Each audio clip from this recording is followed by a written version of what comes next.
আসছে পরবর্তী খবরে খুন লুকোতেই ছেলে ধরা গুজব। উত্তর 24 পরগনার গুজবে চাঞ্চল্যকর তথ্য প্রকাশ্যে। বারাসতের কাজীপাড়ায় সম্পত্তি বিবাদে ভাইপোকে খুন, আর ভাইপোকে খুন করে ছেলে ধরা গুজবের ছক কাকাস। গুজবের জেরেই প্রায় এক সপ্তাহ ধরে গণপিটুনির ঘটনা। সম্পত্তি বিবাদে ভাইপোকে খুনে ধৃত কাকা আঞ্জিব নবী। আমার সাথে গন্ডগোল হয়েছিল। আমার বাবার একটা তাল গাছ ছিল, ওই তাল গাছ নিয়ে সামান্য 1200 টাকায় তাল বেচেছি। আমাদের সামনে এও বলেছি যে আমাকে মারার প্ল্যান করেছিল, যেহেতু আমার সাথে পারবে না বলে ওই কারণে আমাকে মারতে পারেনি। আমার সন্তানকে নির্মল ভাবে ও হত্যা করে নিয়ে গেছে।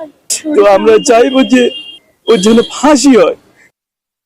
8 তারিখ থেকে वो मौका একটা অপরচুনিটি ও খুঁজছিল।